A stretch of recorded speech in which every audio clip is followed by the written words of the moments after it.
Reality is fragile, layers of code, history, and perception. But what happens when one of those layers slip? Welcome to Glitch Reality. Before tonight's story begins, a quick note. Radio Waves, the first book from the world of Glitch Reality, is now available on Amazon. If you enjoy strange signals, post-apocalyptic horror, and stories told on here, then you'll like Radio Waves. You can find it now on Amazon. Now to the story. Some evils announce themselves with claws, shadows, or voices in the dark. Others wear cleanly pressed shirts, shake hands, lead search parties, and make sure nobody asks the wrong questions. So let's welcome you to a town called Greywick. Ben Calder had been gone for Greywick for almost 7 years when he finally came back home. Not gone in the dramatic way people talk about when they're young, bored, and desperate to make ordinary life sound like an escape. But he had actually gone. Thailand, then Vietnam, then Cambodia. A few months teaching English badly in a city where nobody could even pronounce his surname. A summer working in a hostel in Prague. 2 winters spent moving between cheap rooms in Eastern Europe. Doing bar work. Washing dishes. Carrying bags for people who had more money than sense. After that, South Africa, Peru, Bolivia, Colombia. Long bus rides through mountain roads, border crossings in the middle of the night. Hostels where the shower only ran cold. Jungle paths where every leaf seemed to move even when there was no wind. He had seen enough of the world to understand that danger did not always announce itself. Sometimes it had teeth. Sometimes it had paperwork. Sometimes it smiled at you from behind a desk and asked for your passport. But Greywick was home. And home, he thought, should have felt smaller. It did, but not in the way he expected. His parents still lived in the same house on Gull Lane, 3 streets up from the harbour, where the wind came hard off the water and rattled the letterbox at night. His mother cried when she saw him. His father clapped him twice on the shoulder and said, "You look thin." That was his father's version of affection. And Leah, his younger sister, stood in the doorway with a mug in her hand, and all she said, "Look what the tide dragged in." Ben smiled. For the first time in months, maybe years, it felt real. That first night, his mother cooked too much food. She always had when she was nervous. Roast chicken, potatoes, gravy, thick enough that it could even stand a spoon in it. Ben's father ate quietly, asking practical questions about flights, money, work, and whether Ben had got all the travelling out of his system. Ben said he wasn't sure. His father grunted, as if it was the wrong answer, but not an unexpected one. Leah sat opposite him, picking at the crispy edges of a potato. "Careful," she said. "If you stay longer than a week, Greywick starts charging you rent on your soul." Their mother gave her a look. "Don't start." Leah smiled, but there was no humour in it. "I didn't. Greywick started years ago." Ben laughed because he thought he was supposed to, but nobody else did. Later, Ben would think back to that dinner and realize Leah had not been joking. She had simply been the first to say it out loud, before anyone else. Greywick sat on the south coast, like something the sea had tried to take and failed. A town of narrow roads, wet stone walls, leaning terraces, rusted nails, and windows filmed by white salt. The harbour was still there, smaller than Ben remembered, though everything from his childhood eventually became smaller. Fishing boats knocked gently against their moorings. Gulls screamed like overhead, like they were accusing the town of something. The air smelled of diesel, seaweed, fried food, and damp rope. On the high street, the old butcher's was now a vape shop. The bakery had become a charity shop. The video rental place was still empty. Its windows boarded, its signs faded, almost white. But the pub had remained. The lantern's hook.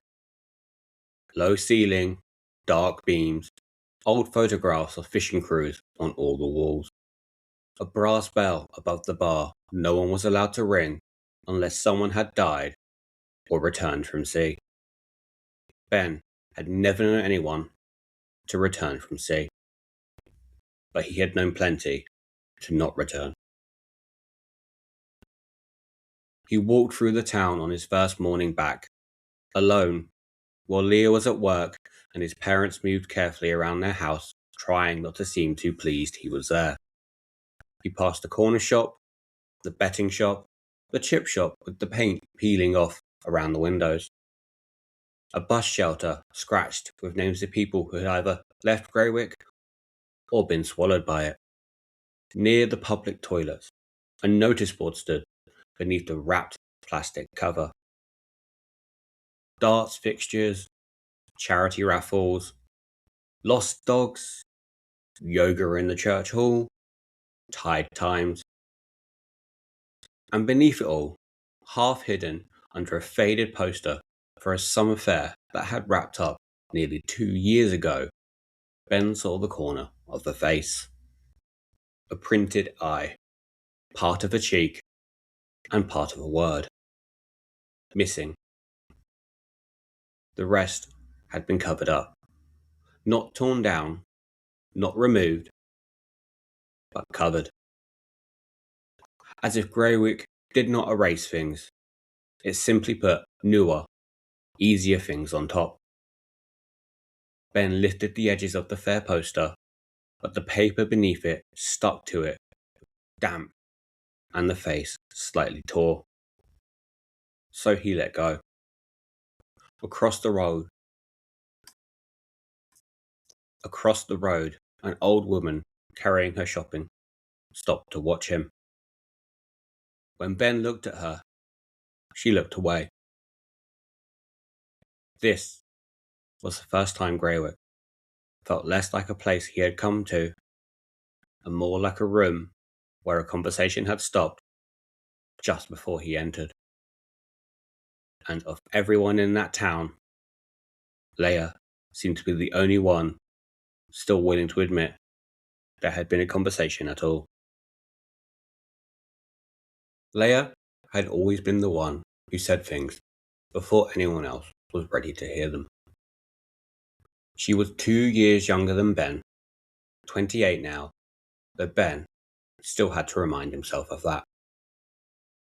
In his mind, she existed in layers.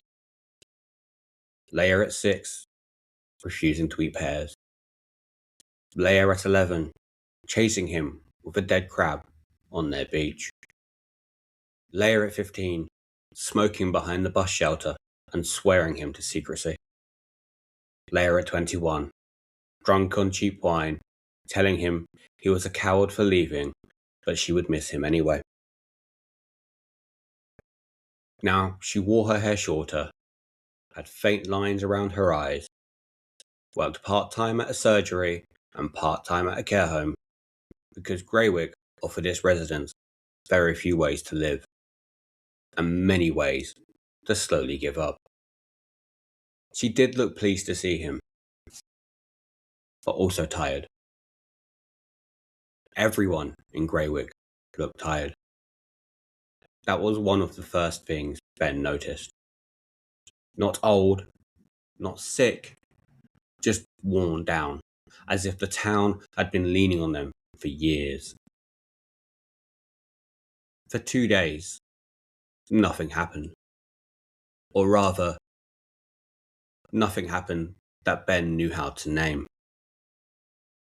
He slept in his old bedroom, beneath a sloping ceiling, surrounded by things his mother refused to throw away.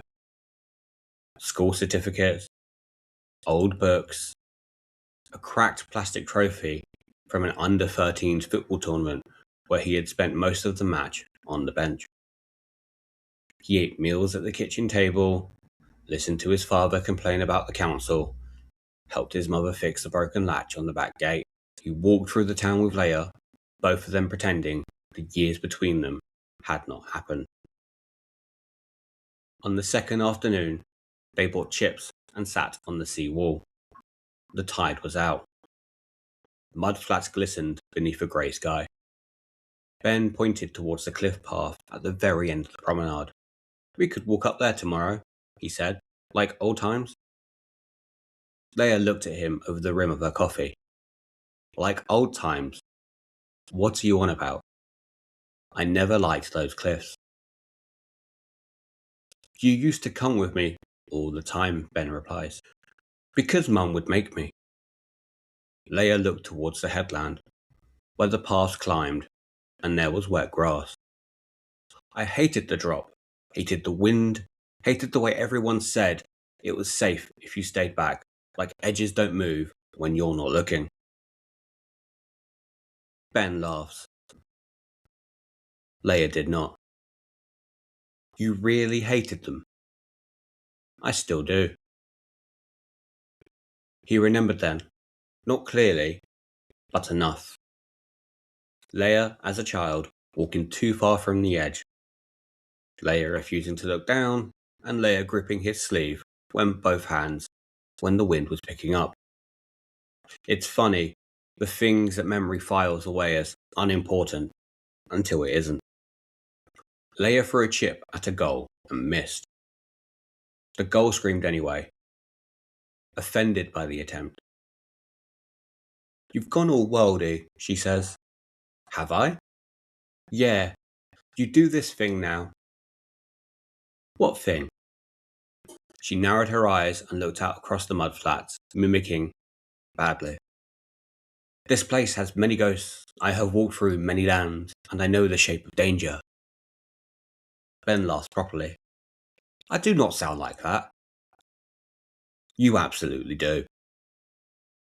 I've been back 2 days, and you're already looking at Greywick like it's a puzzle." "Is it?"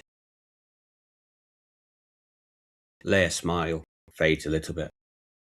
"No, the problem is that puzzles want to be solved." She crumples the paper from her chips. "Greywick just wants to be left alone." Ben thought she sounded tired. He also thought, wrongly, that a drink might pull her out of it. That evening, they went to the Lantern's Hook. Ben's dad did not come. His knees were bad. His mother said she was at home, sorting out the washing. Although they all knew she simply hated the pub. So it was just Ben and Leah, brother and sister. 2 drinks, 1 corner table. The pub smelled exactly as Ben remembered. Old beer, wet coats, furniture polish, and the faint soreness of a carpet that had survived too many winters. At the bar, 3 men Ben half recognised stopped talking when he came in. They started again, a beat too late. Leah noticed him not noticing. "Don't take it personally," she says. "They do it with everyone." "Friendly place?" It is as if he never left. Near the toilets, the pub notice board sagged under dark fixtures, tide warnings, and a flyer for a karaoke night, and a damp poster advertising a sponsored walk that had already happened. But beneath the karaoke flyer, Ben saw another missing poster, older than the one outside, almost entirely covered. A young man's face, blurred by moisture, only the top line visible. Have you seen? Ben reached for it. Leah caught his wrist before he peeled back the paper. Don't. He looked at her. Who was it? Someone who left. That's not what the poster says. It's what people here say. Do people here go missing often? People go missing everywhere. But that wasn't my question. Leah lets go of his wrist. No, it wasn't. Then she turns round and walks back to their table. She returned before Ben could ask again, and for a while they sat in a kind of silence that pubs are good at hiding. Glasses moved, chairs scraped, someone laughing a bit too loudly at the bar.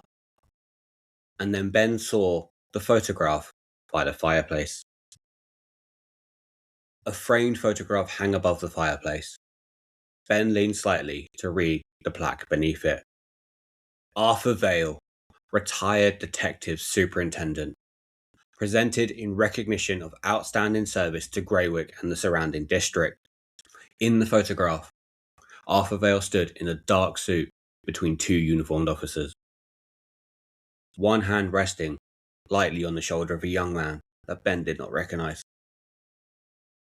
Arthur had silver hair, a broad face, and that kind of smile that suggested he had practiced being reassuring. Ben nodded towards the picture. He's still around? Leah's mouth touted so. His sister's mouth tightened slightly. Arthur? Yeah. You say that like I've asked about the mould. She stirred her drink with the straw that she was not using. He's just everywhere.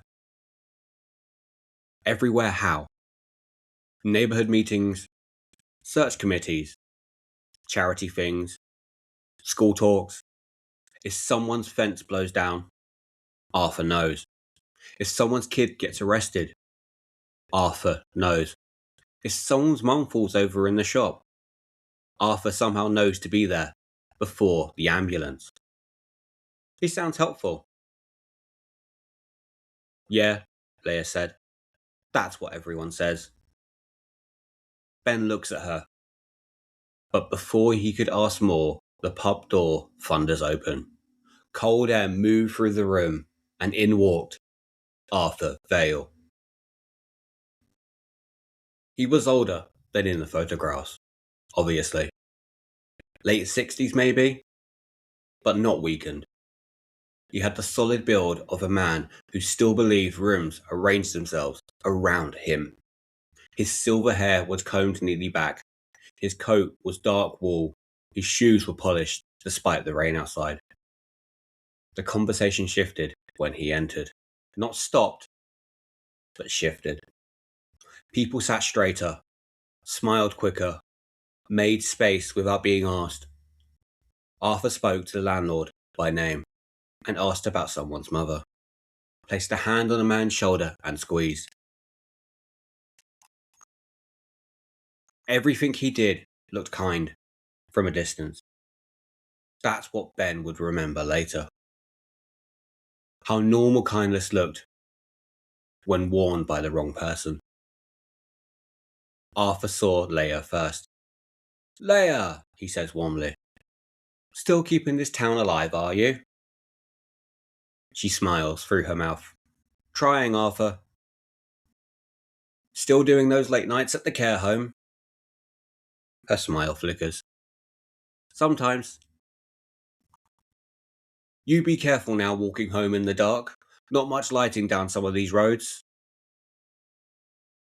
I don't walk down the back roads, she responds. Arthur smiles. Good. It almost sounded like concern. And at that time, Ben almost took it that way. Then Arthur turns to Ben. And this must be the return traveller. Ben stood because he felt it rude not to. Ben. Arthur Vale. They shook hands. Arthur's grip was dry and firm. Your mother said you were back. She's proud, though she pretends not to boast.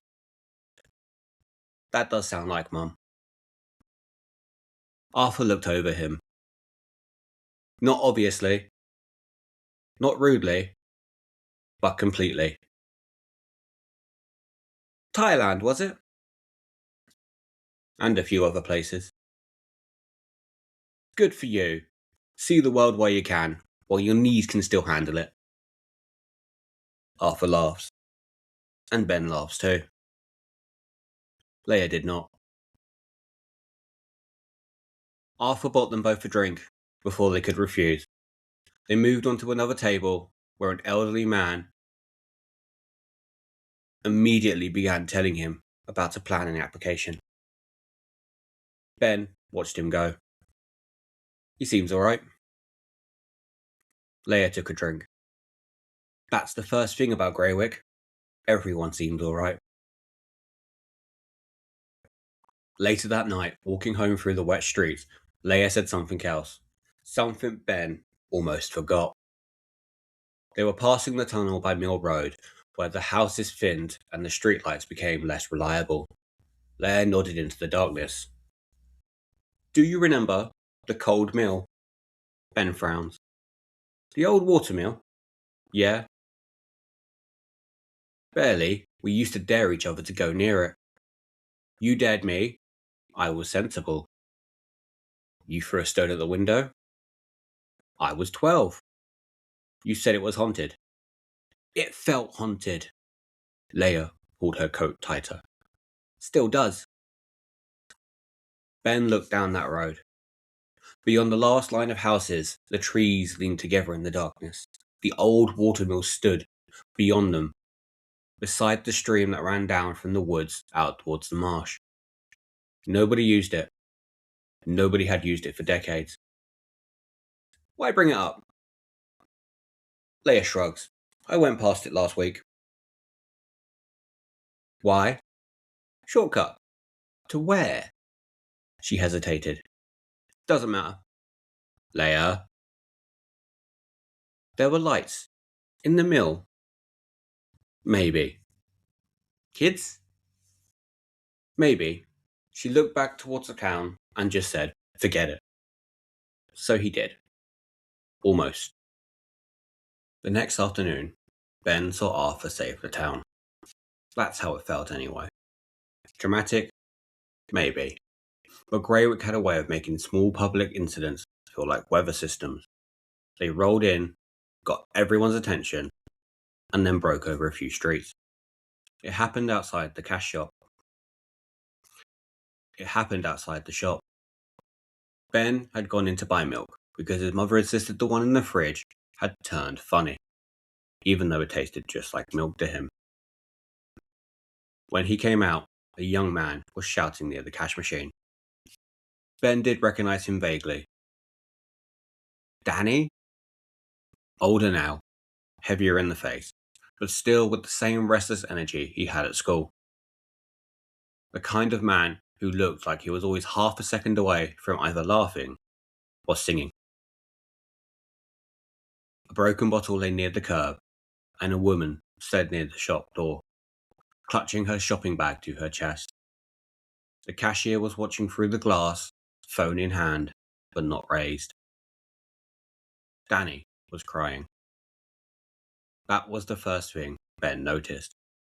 Not the shouting, not the bottle, but the crying. You all knew, Danny shouts. You all knew he wasn't right. No one answers.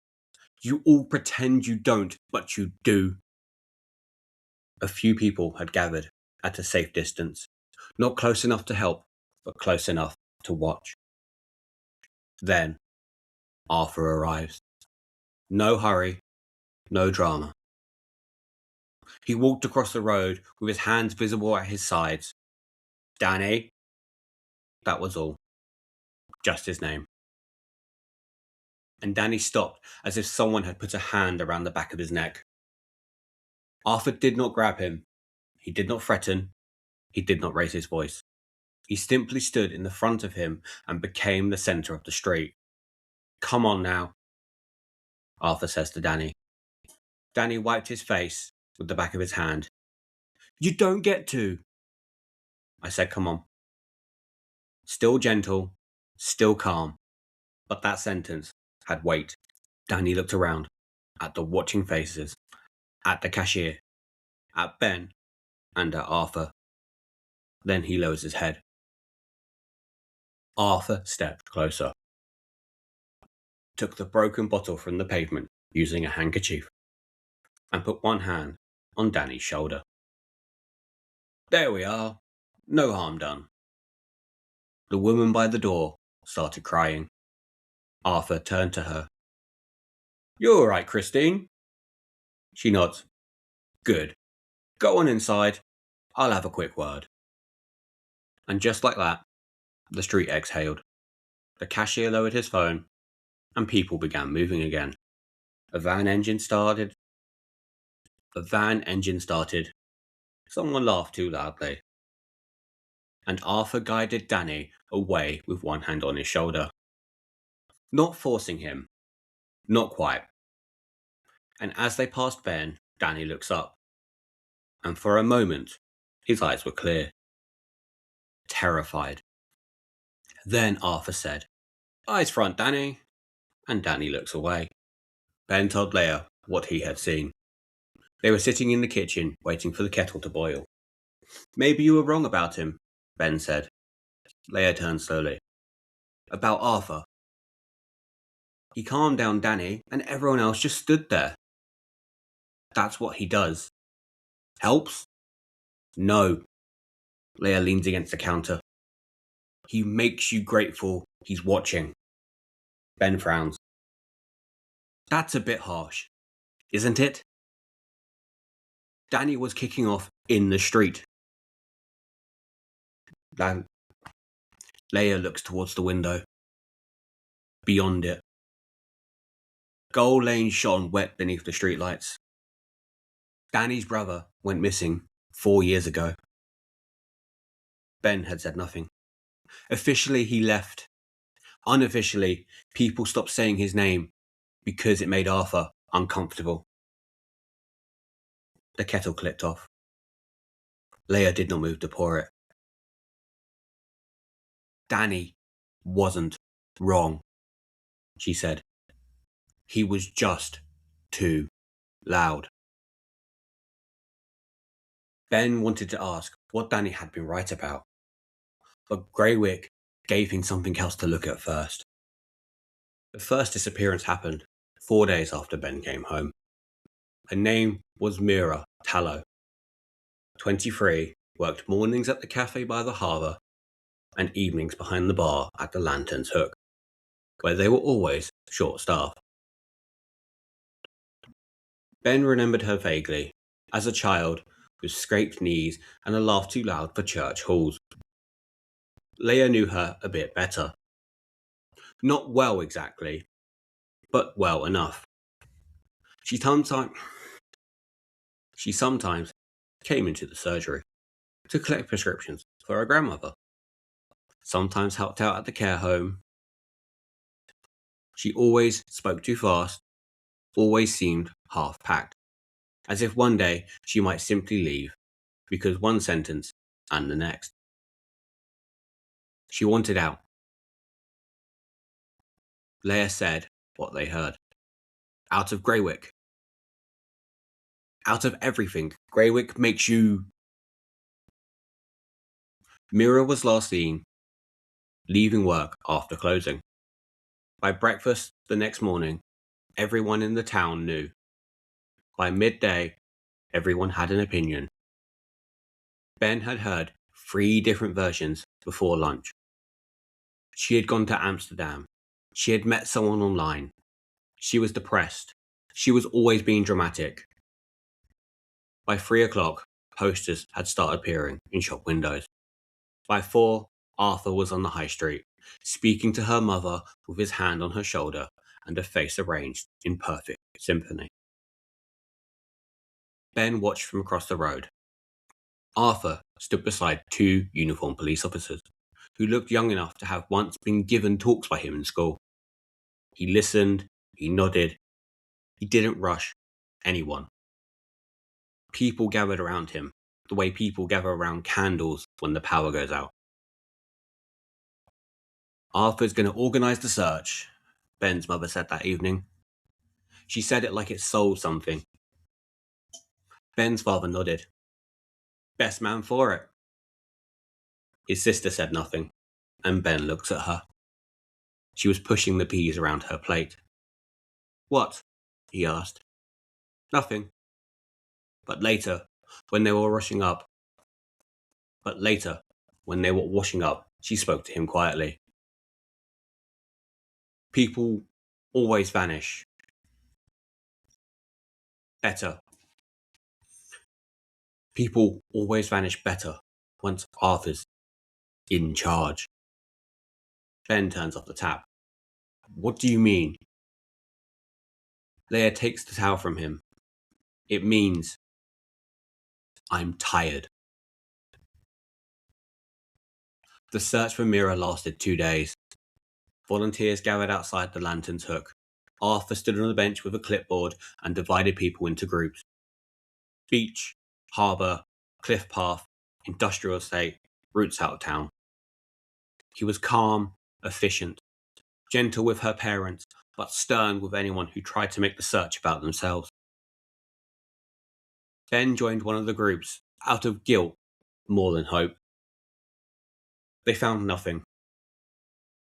On the 3rd day after she disappeared, her phone was discovered near the bus station, but no sign of her and no CCTV. The camera above the ticket machine had been broken for weeks. Arthur gave a short statement to the local paper. He said the family needed privacy. He said the police were exploring all possibilities. And he said that Greywick was a close community and would support its own. Everyone repeated those words. Close community. Support its own. By the end of the week, Mira's posters had begun to curl in the damp. By the end of the next, some had vanished altogether. After Mira, Ben started noticing not just posters, but the spaces where posters used to be. From that point on, Ben started noticing the posters. Not because he went looking. That's what unsettled him. They were simply there, once he knew how to see them. Edges beneath new flyers, staple marks on pub beams, faded tape squares in shop windows, and a patch of clearer glass where a face had been removed. In Greywick, missing posters do not stay up long enough to fade. Someone always took them down before that. At first, Ben told himself this was normal. Posters come down, families move on, cases closed. People left. But once he noticed all of them.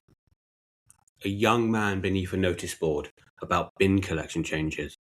A woman's name, half visible, behind an advert for cheaper tyres.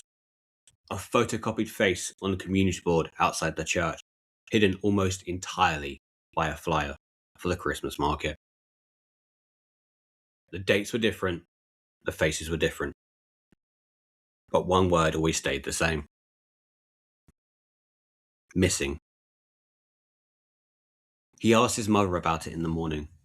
They were in the kitchen. She was wiping an already clean counter, which meant she did not want to answer something. Were there many?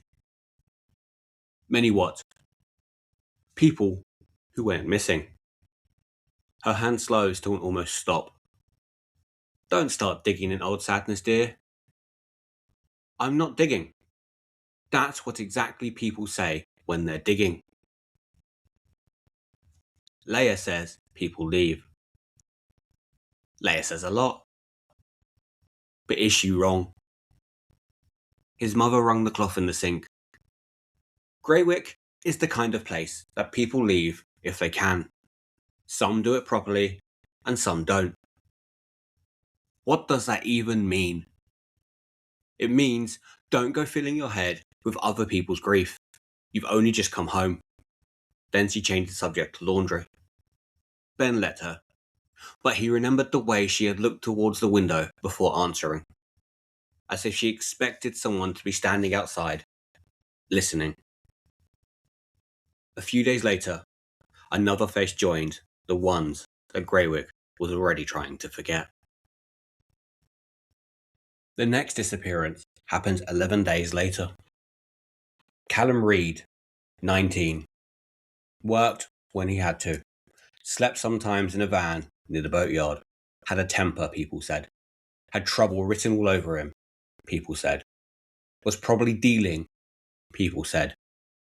Ben had seen Callum once outside the chip shop, thin and sharp-faced, smoking with one hand and scrolling on his phone with another. Then he was gone. No great panic this time. Not like Mira. No mother crying in the street. No flowers at the harbour. Callum had made himself easy for Greywick to dismiss. That's what Ben thought later. The town did not need everyone to disappear in the same way. It only needed a reason for them not to care equally. At the Lantern's Hook, a man near the bar said, "That lad, he was always heading for trouble." And another replies, "Arthur warned him." Not the police, not his family, but Arthur. Ben heard that phrase and felt something shift. Not suspicion exactly, not yet, but unease.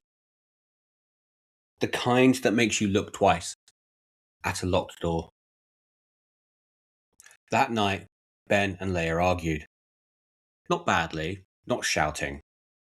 The sort of arguments siblings have when one knows something and the other knows they're not being told it. They stood in the kitchens after their parents. They stood in the kitchen after their parents had gone to bed.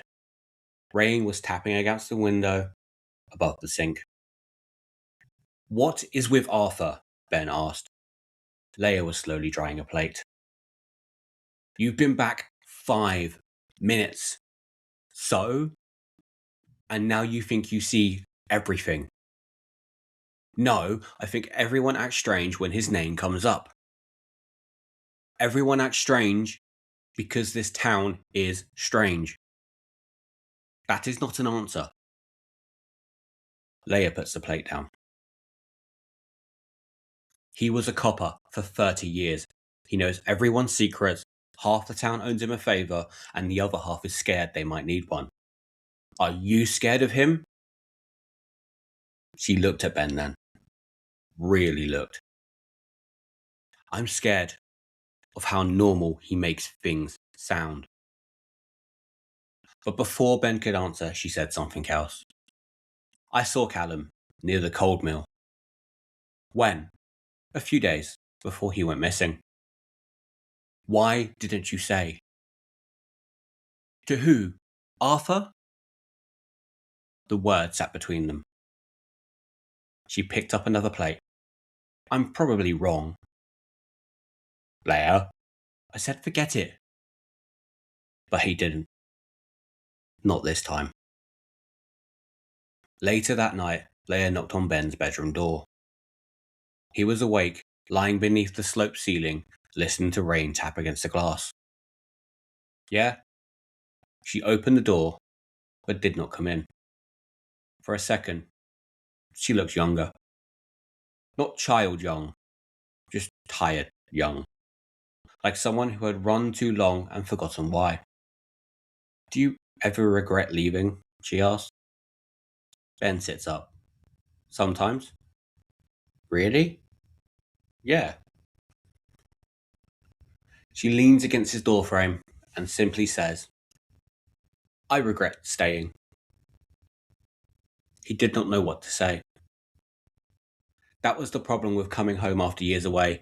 People expected you to have answers simply because you had been elsewhere. Leah smiled before he could find one. Ignore me. I'm just being dramatic. No, you're not. I am. No, you're really not. She looked down the hallway, towards the stairs, towards the sleeping house.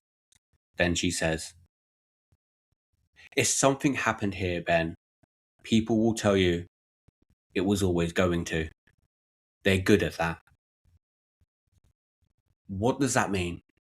It means don't believe your first story. Then she closes the door. And 3 days later, Leah was gone. Leah disappeared on a Tuesday morning. There are moments that divide life into before and after. Most of them do not announce themselves. Ben, with his mother, calling up the stairs for Leah to come home. At first, it was irritation, then worry, then phone calls, then walking, then asking. Then that horrible transformation of a person into a last of their known details. Last seen leaving the care home at 8:40 p.m. Blue coat, black boots, phone at 12%. Texted mum at 8:53. On my way. But never arrives. By 10 in the morning, Arthur Vale was in their kitchen. Ben would never forget that. Arthur sitting at their table, as though he belonged there, speaking softly to his mother, accepting tea he didn't even drink. His father stood by the sink, pale and useless. Ben stood in the doorway. Arthur looks at him. Ben, I'm so sorry. It was too early for sorry. That was Ben's first thought. Too early. Sorry belongs to endings. This had only just begun. We'll find her, Arthur says. But Ben says nothing. Arthur's eyes held for a fraction too long, and then he turns back to Ben's mother. We'll start with the obvious routes. Harbours, bus station, cliff paths. Ben says, not the cliffs. Everyone looked at him, but Arthur's expression didn't change. No? She hated the cliffs. His mother wiped her face. She did. Arthur nodded. We won't rule anything out. People do things when they're in distress that they seem out of character. She wasn't distressed. You don't know that. The words were gentle. That somehow made them worse. Arthur placed both hands flat on the kitchen table. Had she seemed unsettled lately? Ben's mother looked confused. She was tired. She worked hard, Arthur replies. Ben's father swallowed. She always worked hard. Of course, Arthur nods. But she had been asking questions lately, hadn't she? Ben steps forward. What questions? Arthur turns to him. Ben, I'm not accusing her of anything. I didn't say you were.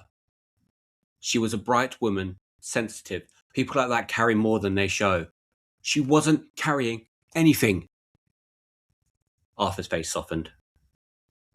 Families don't always see everything. That sentence landed quietly. But Ben felt it was a seed. Arthur was trying to plant a story before Leah had even been found.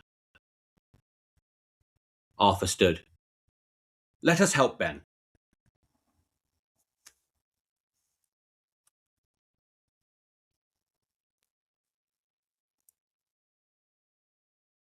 Arthur stood. Let us help Ben. Let us. Not let me, not let the police, but let us. As if Greywick itself had spoken. By the afternoon, the town had already begun deciding what kind of story Leah's disappearance was allowed to be. Some towns do not need locked doors to keep their secrets. They only need enough for people willing to stand in the way. This has been Greywick, Part 1. Part 2 will be on the channel soon, so keep an eye on that glitch, because sometimes the glitch is truth.